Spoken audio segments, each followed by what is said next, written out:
Welcome back, Assassin23 here, back again with some knife therapy. And today's knife I have for you is the Kizer Assassin. Haven't bought a Kizer in a while, and this one really did it for me.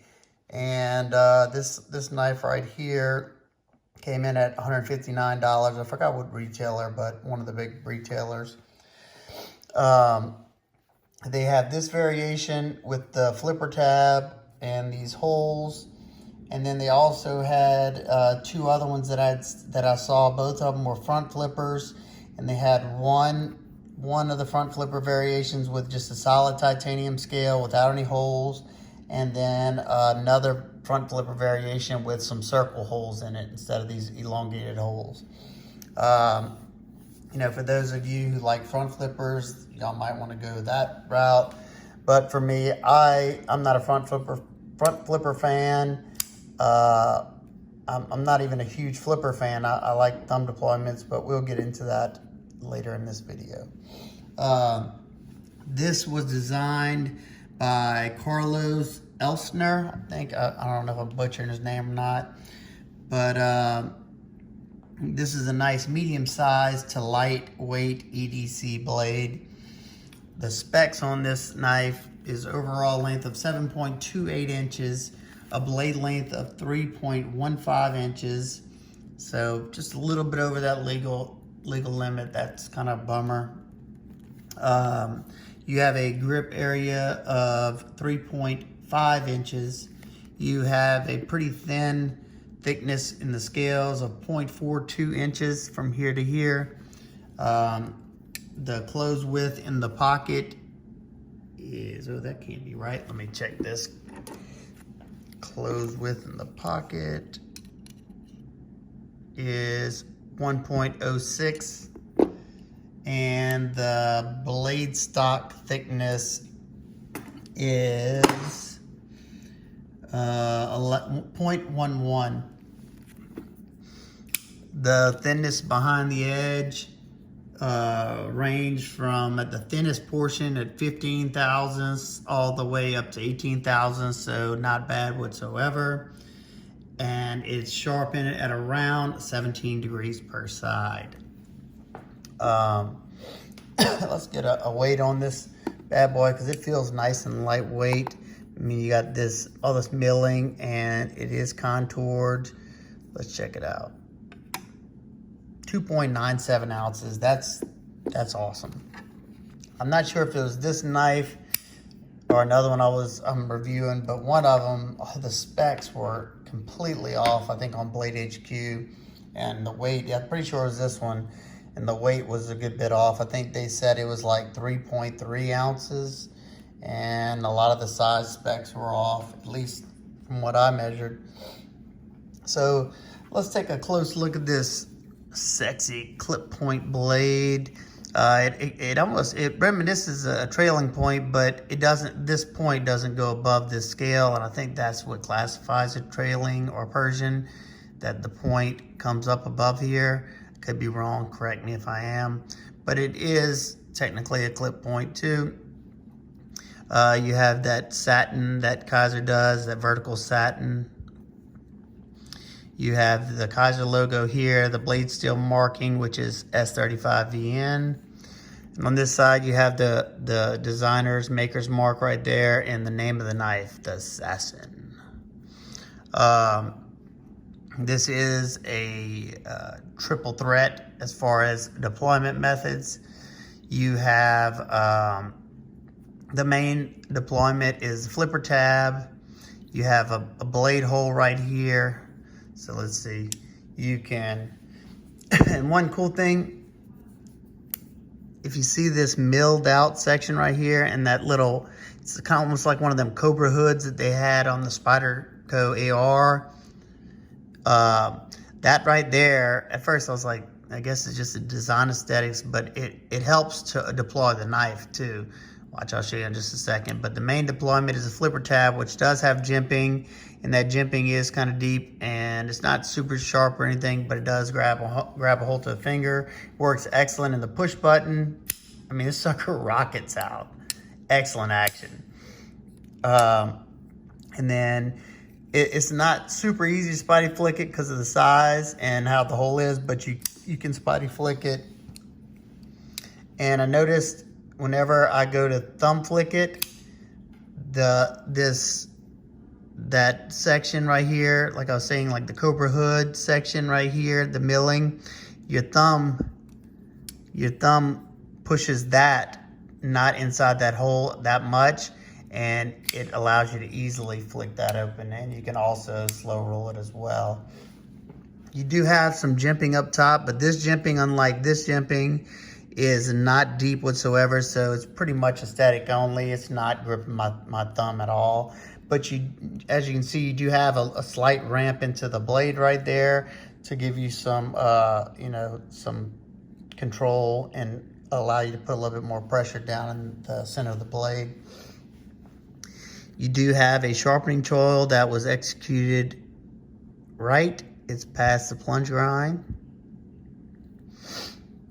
Close it up. You have titanium scales that have been contoured. They're not a heavy contour, as you can see, but they have been contoured, and they have deep chamfers going all the way around here, so no sharp spots anywhere.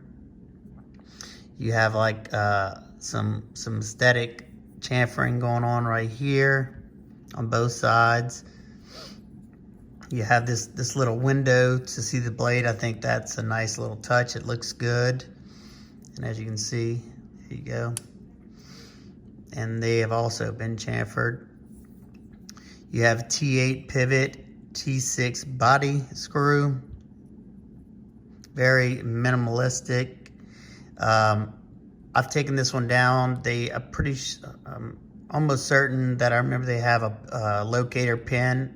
Yeah, they have a locator pin right here. Instead of having an extra screw, they just put one right here. That's a nice little touch, and it helps to center up the blade too when you have two solid locator points. You have this deep chamfer going on right there, and the back spacer includes the lanyard hole. You do have some jimping right there that does grab onto the finger pretty good. Your pocket clip is 3D contoured, as you can see. The spring tension is pretty good. I don't have my pants pocket. Let's see. Let me show y'all with the cloth, maybe. Chris Reed cloth. What it looks like in the pocket. So that's how much sticks out of the pocket. To me, that's perfectly acceptable. You know, if you're dead set on deep carry, then this might not be the knife for you. Let's see. You have a steel lock bar insert. You have it's also acts as over travel. You have lock bar cut out on the outside that's got these little channels cut into it. And something else besides this little deal milled into the blade that I enjoyed, because I geek out on little things like this, is I noticed that the pocket clip flexes really nicely. And anybody who's had several milled pocket clips, some of them can be absolutely terrible to get in and out of the pocket because they're so stiff. But kind of like how they did this relief right here, and what that relief does is it allows it to spring back and forth. And titanium has great spring memory, and what they did is, as you can see, they did those same type of grooves into the pocket clip right there. And what that does is especially if you had a thick pocket clip, it would allow that to bend up, it'd have more spring to it. And that's something that I'll definitely be adding to my modding arsenal, because I'm always, before that, I would have just been thinning out the clip, and sometimes you can thin it out too much and ruin it. So that's definitely a cool little touch right there. I don't know if they've been doing that with their knives, but definitely something that I like to see. It said that the main deployment, how the flipper tab is flat with that jimping, is a push button, and it comes out. But if you are light switch only, you can also light switch it. It just doesn't pop as hard with the light switch. Access to the lock bar is nice because This sits a little proud of the show side scale, and it has a chamfer. Very comfortable. I can easily access it very, very nicely.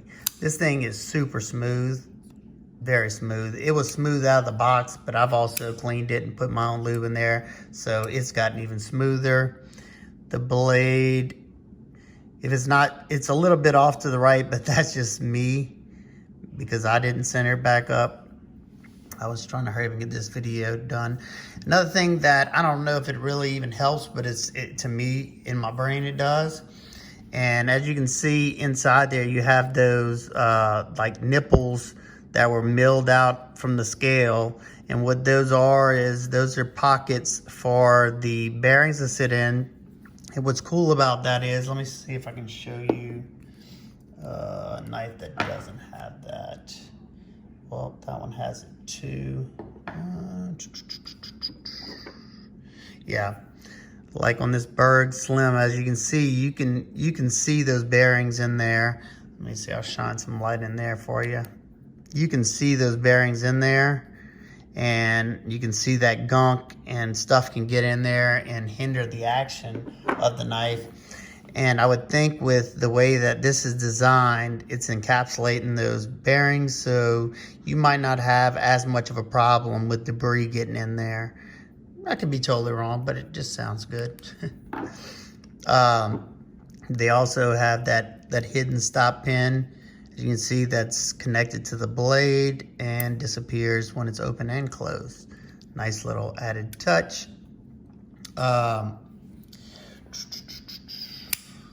Let's get some size comparisons, and I will talk about a few of my little nitpicks. Let's see, first is the QSP Puffin thumb stud version. These two are pretty much identical in size. The Puffin is like a hair shorter. And yeah, just a hair shorter. Let's see, this is Spyderco Para 3.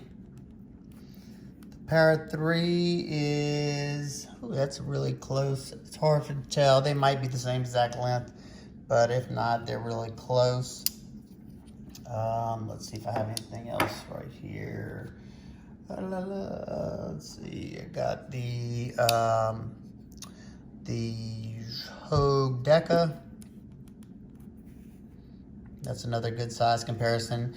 And that's a pretty good, overall comparison. They're about the same exact length and about the same exact width, except you have a flipper on this. But if you had the front flipper version, these would be comparable, except these are flat scales and these are contoured. And they're titanium, of course. All right, so what are some of my minor nitpicks with the knife? Because I will say they are all minor. I noticed, I broke down a bunch of boxes. I'm always breaking down boxes because I can't stand whenever boxes are taking up a whole bunch of room. This thing cut like a dream, came stupid sharp, and yeah, it's still rather sharp. I did strop it up last night after using it for a while, but I did notice I was just doing some light feather sticking, and I noticed whenever I bared down, sometimes depending on my grip, being that you have this chamfer on the lock bar here, that's great, but then you have another chamfer right here, and it just creates like a thin portion right there. Not something I noticed in any other aspect, and you might not be putting a lot of pressure down on your knives, but whenever I had it in the hammer grip, when I was pushing through and this knife was pushing on me, or maybe I was just squeezing a little bit harder, I would feel this. Well, it didn't hurt, but it was just a little uncomfortable. Let's see. You can squeeze the lock bar over some on this one. I could squeeze it over to about right there. I noticed that whenever I was doing that cutting too, and I was squeezing, I could hear it a little bit. Not the end of the world. It's still solid locked up, especially for a lightweight EDC, or a light to medium duty EDC. Let's see.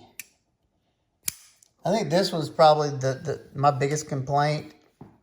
And I had two knives that I bought recently both had this, and the problem was on both of them.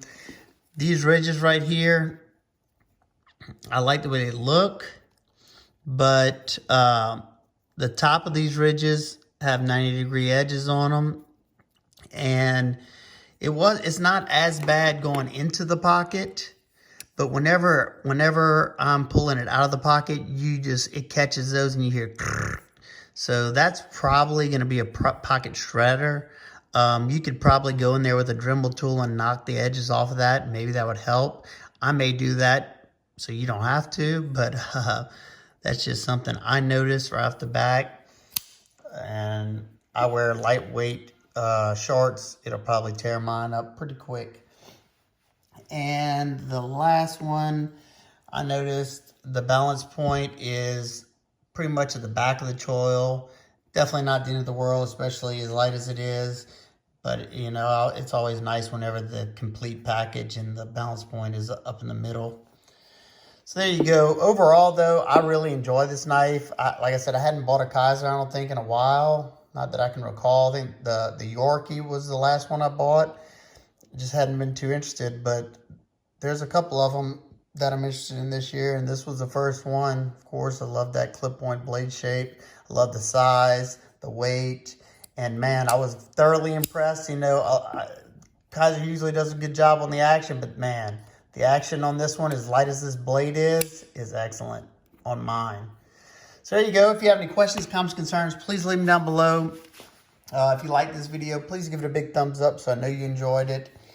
And one more thing before, if you hadn't left me yet, I will probably show these on a few videos, but I got something made from this company from off of Instagram. I saw them, Appalachian Laser, excellent guy to deal with. But I got these chips, as he calls them, or maybe challenge coin. This is made of aluminum, and I think he did an absolutely outstanding job. You have the logo here, my logo, and then if you flip it over, this is really cool. This what is it, the QR code or whatever. If you have an iPhone or something like that, you scan this or just open up your camera, it will take you to my YouTube channel. So I thought that was really cool. I think I have 25 of these. Well, I'm keeping one, and I gave my buddy Copper Dice one. So I have 23. Wait, I said I have 25. So I have 23 left. Not sure exactly, you know, how I will be giving them people. I'm sure I'll give them away in some giveaways, maybe Blade Show next year if I still have some. Or if you really want one, I may sell them for probably around $6 a piece to cover, you know, the shipping and all that. That means I'm not making anything off of them, but y'all let me know what y'all think. He also was kind enough to make me this one. This one's in brass, and this one's rather thick. This one's probably, if I end up having to get rid of all of these, I'm definitely not getting rid of this one. And it's got the play button on the back, so super, super cool. This is the same guy who made these dumpster fire coins, murder hornets on one side, and COVID-19, just to remember the pandemic, and it's got the laser work in there. So he does excellent job. As you can see, you can get it bold like that, or it can, you know, different colors and stuff. But super cool. And let me know what y'all think about these. Let me know if anybody's interested in buying one from me. Just let me know. I'll give you my PayPal and I'll ship it out to you as soon as I can. Or let me know if y'all think this is a cool idea. Nice aluminum coins. This thickness. He said that these are about the thickness of a penny. So there you go. I hope everybody's having an absolute wonderful day. And I'll see y'all on the next one. Peace.